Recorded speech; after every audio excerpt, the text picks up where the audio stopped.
Okay, we had a little overheating. Hello, and welcome to another episode of On the Road. Whatever. Today we're heading into Lewistown, Montana, and we're going to be checking out a couple ghost towns today. Got Kendall, Montana, which is an old gold mine town, and then we're going to go to a place called Gilt Edge after that. Meanwhile, we're approaching Lewistown from the west, coming from Great Falls, and then we're gonna head on up to Kendall and see what that's about.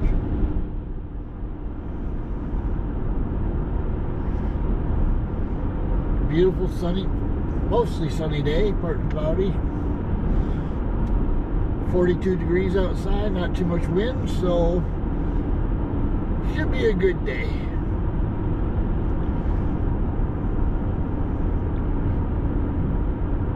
I know over the course of the summer I'm going to be hitting the Lewistown area a few times. There's mountains to explore, there's ice caves. I don't know if I'll get to those or not. I don't think nobody will let me do that. And then in the falls, September, they got the Choke Cherry Festival, which is a pretty big event up here.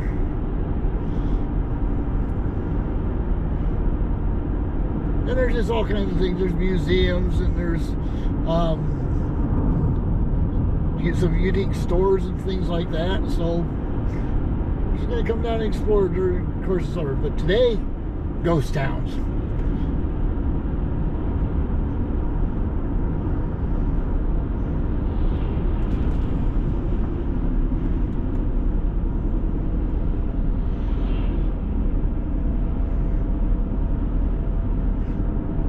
Straight in front of us here is the Judith Mountains. Still see quite a bit of snow up there, but it's melting off. We're going to be going. There's some canyons. There's some canyons up in there. We're going to explore as we,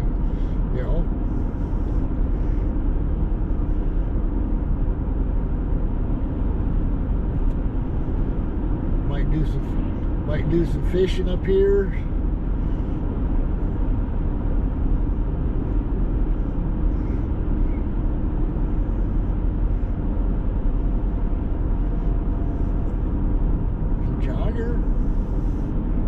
Getting their miles in.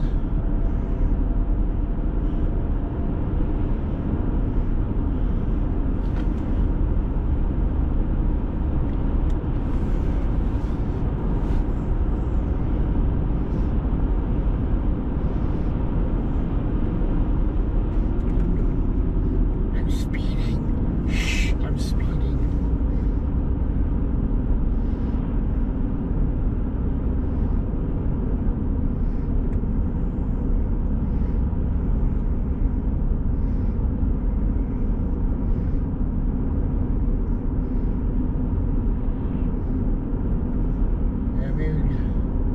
Few weeks, this whole area is gonna be nothing but green. When it turns green in the spring here, it turns green, and it's just gorgeous. I'm a little ahead of the game on that one, so just to do what we can do.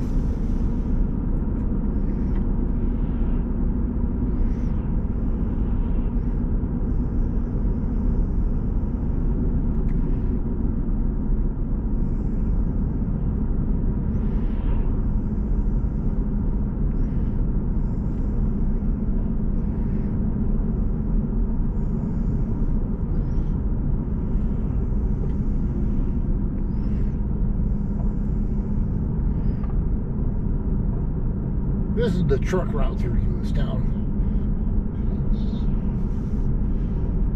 It's a little bit industrial here.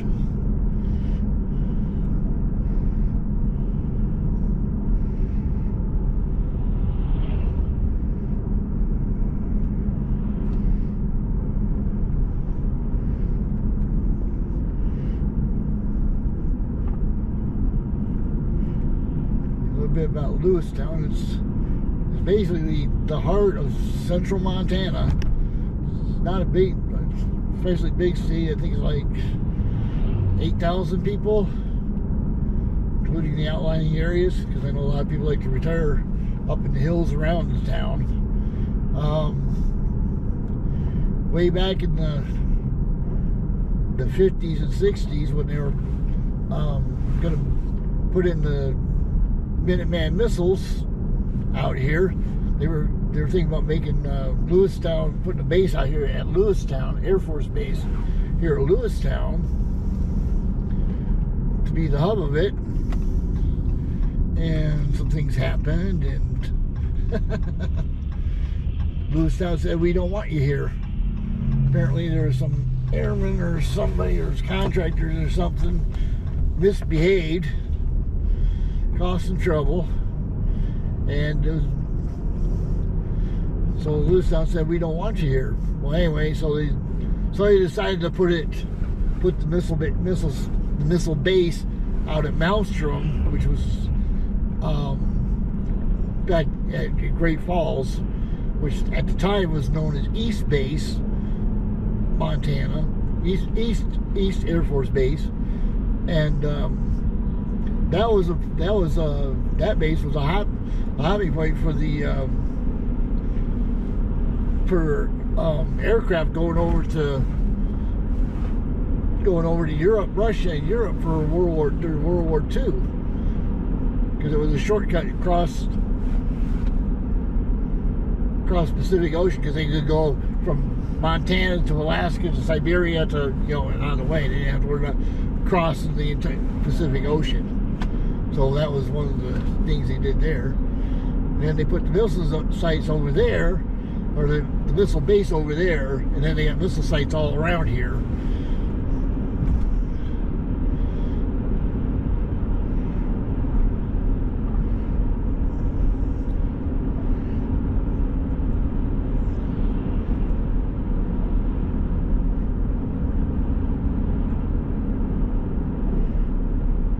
A cement mixer. That's all right.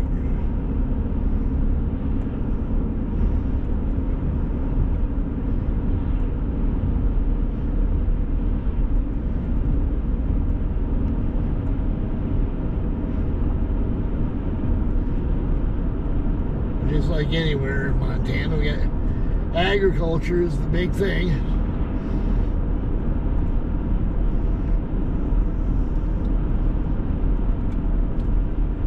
A little bit of tourism.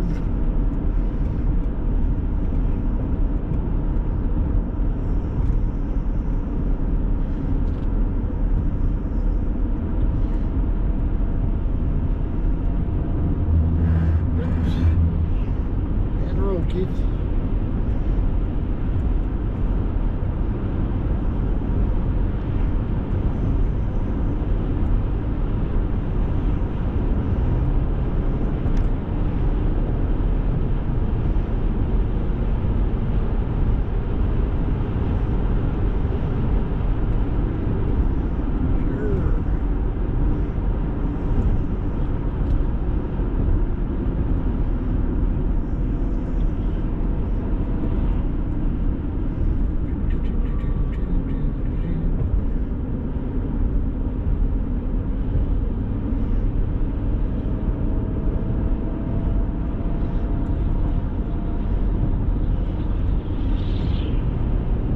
You're 12 miles to 131 miles. I think we're not going that far.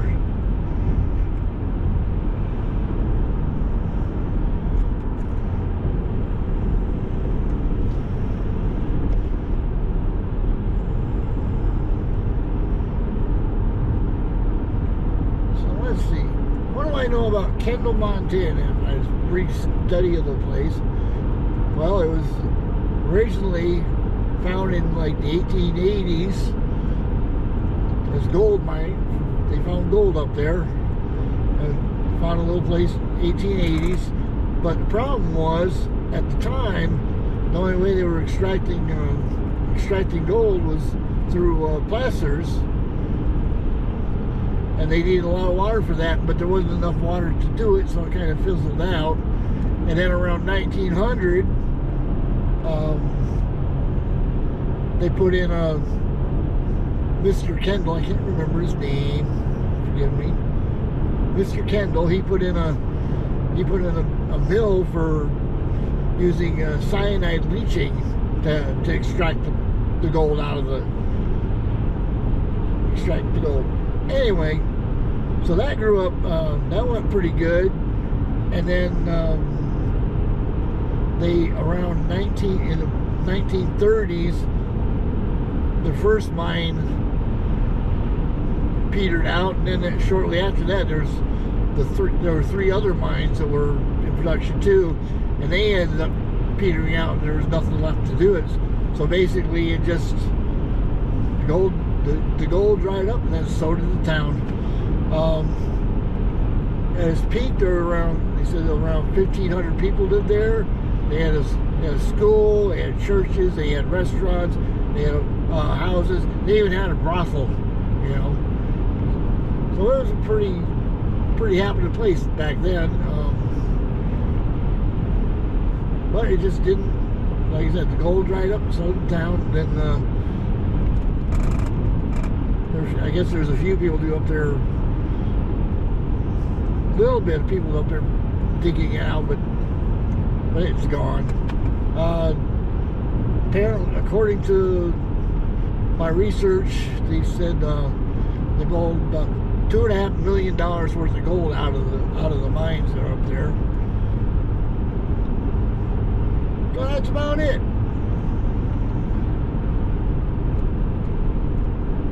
Everything, like I said, by 1935, 1940, everything was boarded up or a ghost town.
It is planting season here in good old Montana. That's why this truck's got a lot of.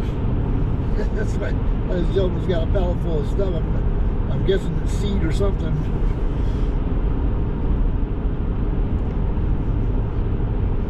You see a lot of this kind of stuff on the roads. You'll see a lot of farm equipment, tractors and plows and planters and all kinds of things.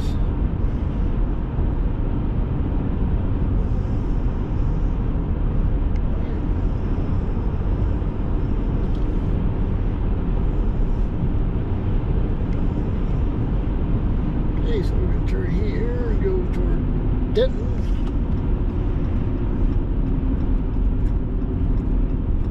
Beckman Wildlife Management Area, 36 miles.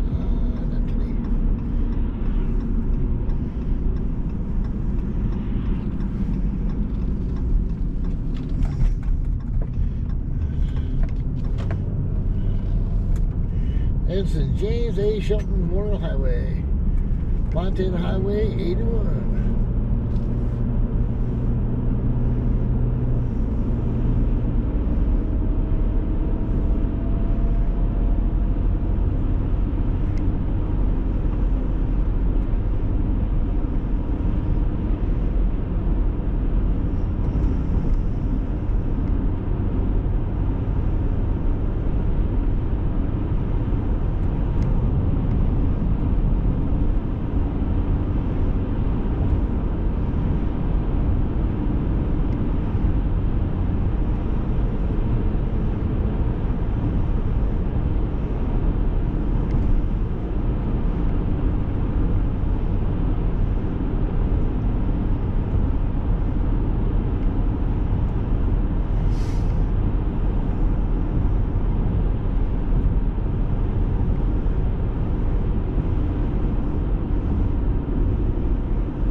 This road's gonna look like up here.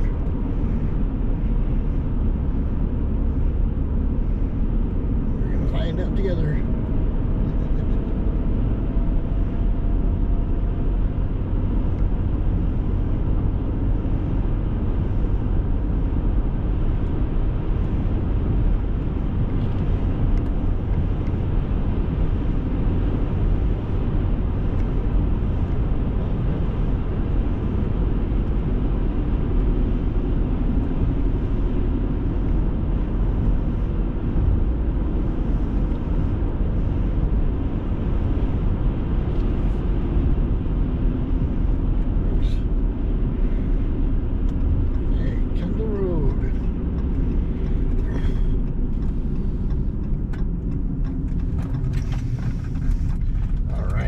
Dirt road. Looks pretty good. Not too washboardy.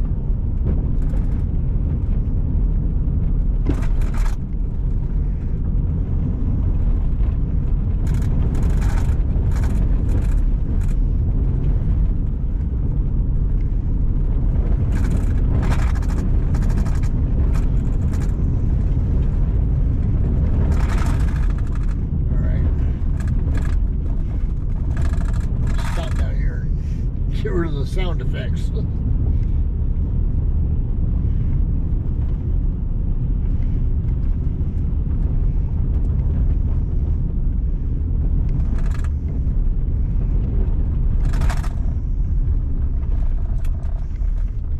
Time out.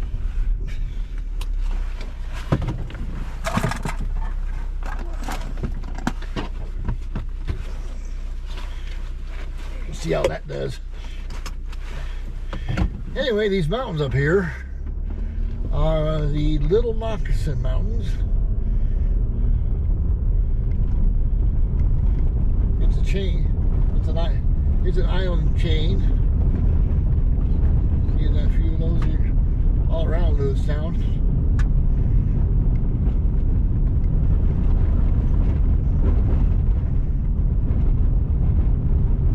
Don't know much about them other than you.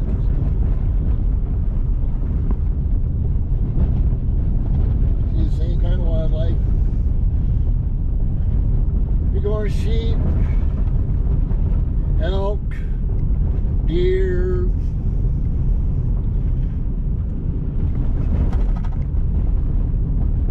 Don't know that there's bears up here. I don't think there are.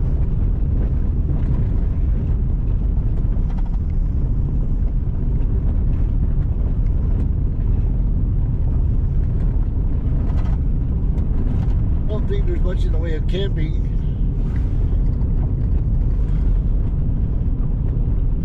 No big lakes to speak of.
John Deere right there.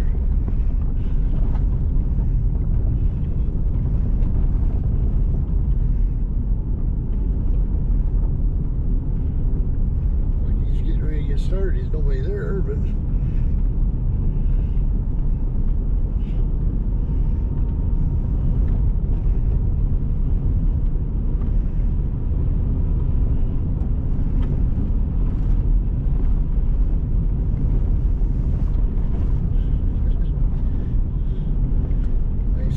bull. I don't know if you see that, but he's a critter.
Come to a fork in the road. I think I'll go to the left. That's what my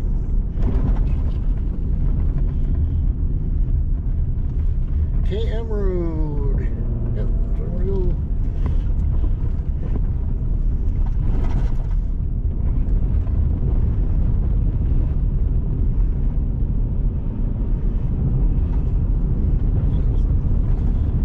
3.4 miles to the Kendall Venture Mine. 'em.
Okay, we had a little overheating problem.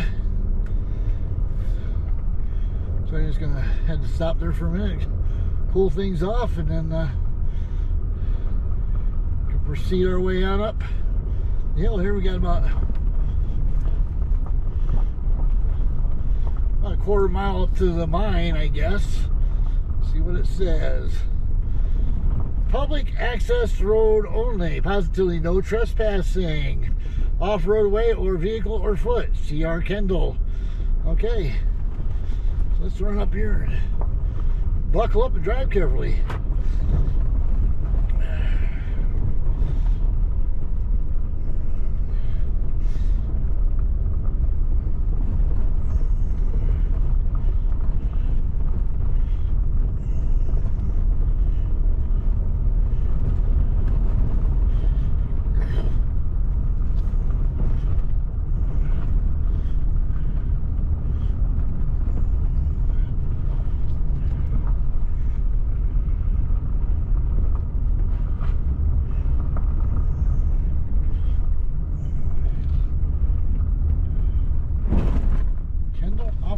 Okay.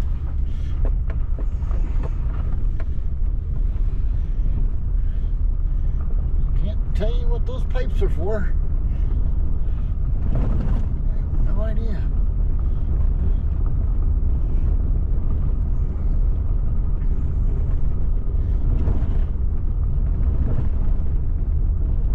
Welcome to Kendall Venture Mine.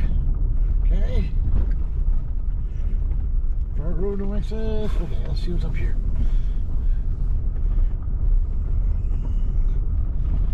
Oh. There's the mine. Very interesting here.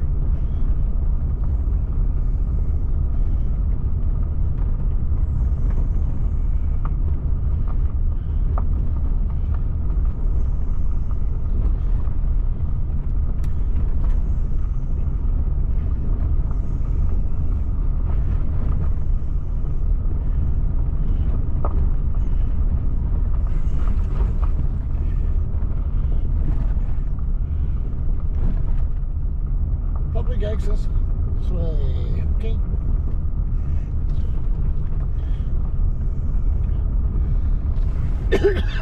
Oops. Traffic. Wow. I know. Be local. They probably don't want that guy doing here.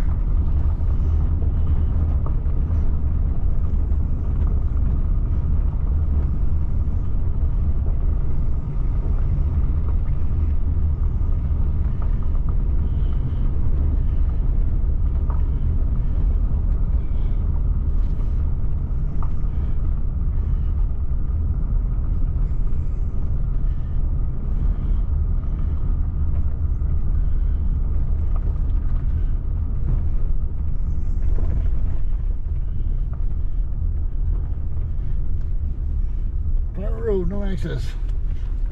Let's go. Just to see what we can see. Oh, I see.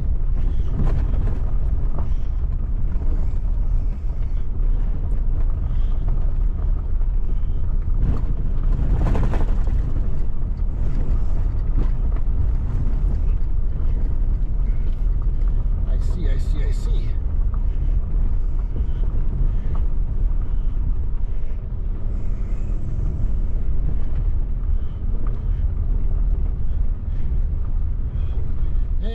I think I've gone far enough. All right. Well, here's one of the mines. Now we're going to look at another one on the way down here. I don't know where the other two are, but you can see just an open pit mine here. There's a road going down into the back in there somehow. Who knows what's down that road? Won't be looking today. But as you can see, for 1900, early 1900s, it's a pretty good pit right there. So there you go. Here's another one of the mines. This is the first one you encounter on your way up the hill. Last one on the way back down. Again, it's a pretty serious digging along through here.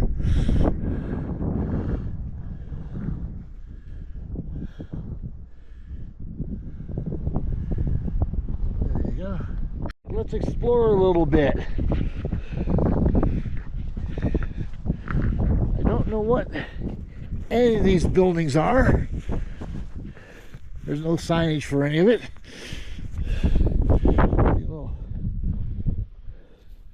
swimming hole. Hold it at arm's length. And then we got some tourists here. I wasn't expecting that today, but they're here.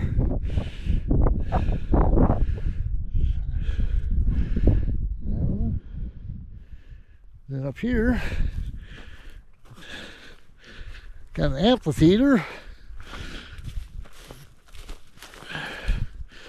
which makes me want to guess that this place gets used for outdoor weddings in the summertime.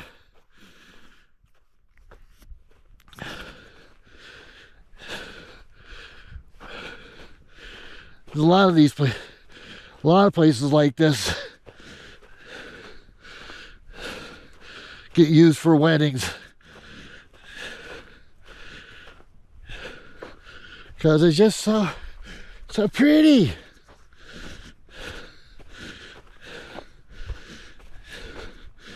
And we do have a lot of country folk out here. That's all we got out here.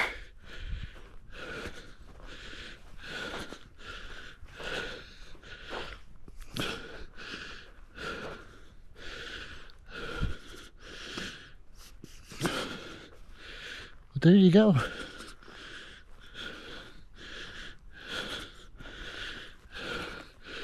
Pretty nice little spot. All right. Okay, ladies and gentlemen, here's a reconstructed gazebo. It says Kendall Bandstand. Concerts were played here in the early 1900s by the Knights of Pythias band, sponsored by the Kendall KP number 41. Reconstructed in memory of Lance Corporal Dennis Casey, United States Marine Corps Eagle Scout. He gave his life in the service to his country during the Vietnam conflict in 1967. Dedicated to the Boy Scouts of America. So I would imagine they have events here. You can see some picnic tables. Here's a small fire pit. And then down here is a rock. And we'll take a closer look at the rock. You can see there's holes drilled in the rock. I'm guessing that's all part of the mining process. Because I know at Mount Rushmore what they do, they drill a bunch of holes like that in the mountain, in the side of the mountain, and they stuff it full of dynamite, and then they explode them, and that's how they would actually carve the mountain with dynamite. Anyway, this little plaque says, "This fence contributed to the Boy Scouts of America by David and Donald Morrison in memory of their father, Dan Morrison, pioneer blacksmith, 1915 to 1951. And a little history. How cool is that? All right, let's move on up the road. Here's one of the foundations, one of the buildings, and right up there is another one. Who knows what was here? This could have been the brothel, could have been the grocery store. Who knows? Who knows? So we'll move on up. All right, here's the last of the interesting remains. Hard to say what this was, but I would imagine it's got some industrial application because of due to the lack of windows.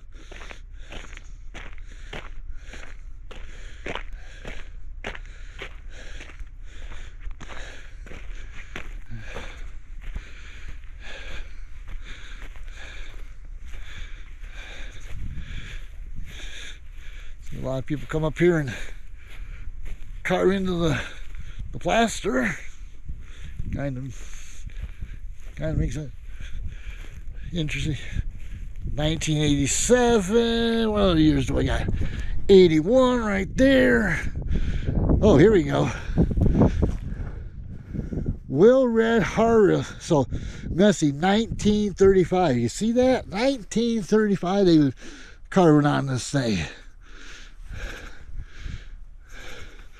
Here's one, 1940. What else we got? How many others here? 1993. I don't think we're going to beat 1940. That's pretty cool. 1987.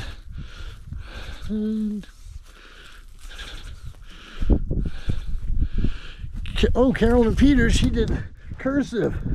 July 6, 1943. I don't know if you can read that or not, but there you go. Kids these days can't read that because they don't teach cursive anymore. Now you got some hippies here carving the peace sign. Get a little spring flow going on there.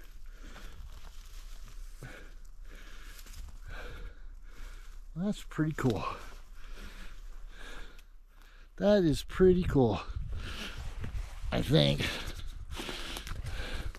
They're carving their stuff into it, but they're not really destroying anything. Here's the other wall. There you have it, ladies and gentlemen. Kendall, Montana, population 0. Unless you count the ghosts. Then I don't know what it is. There you go.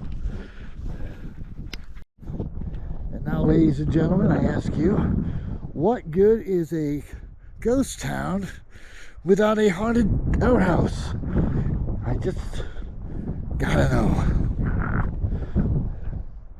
And this would be a good time for the dog to whine, because when he whined it sounded ghostly and scary, but no, he's quiet now. So he might. Okay. Well, there you have it, ladies and gentlemen. Good old Kendall, Montana. Learned an awful lot today that didn't know before. And here we are live from the, well, not live anymore, I suppose, but from the North Moccasin Mountains. And I gotta keep that straight now, North Moccasin Mountains. And the town of Kendall is still surrounded by, all around is private property owned by the Kendall family, I'm guessing. And sure, pretty interesting stuff. I don't know, like I said, I don't know what building was what, so I'm just gonna make stuff up as I went along. Hope you liked this video. If you do, please hit that like button. Comment down below what you think. Any other ghost towns you know about here in Montana or anywhere else I might be able to get to sometime in the next decade or two. Yeah, and again, if you really liked it, if you enjoyed my content, just hit the subscribe button and check out my other videos and see where it lands. Appreciate your time, appreciate your effort, and I'll do my best to keep working on the quality of these videos. I'm still learning, and I appreciate your time. Thanks for stopping by. Good day.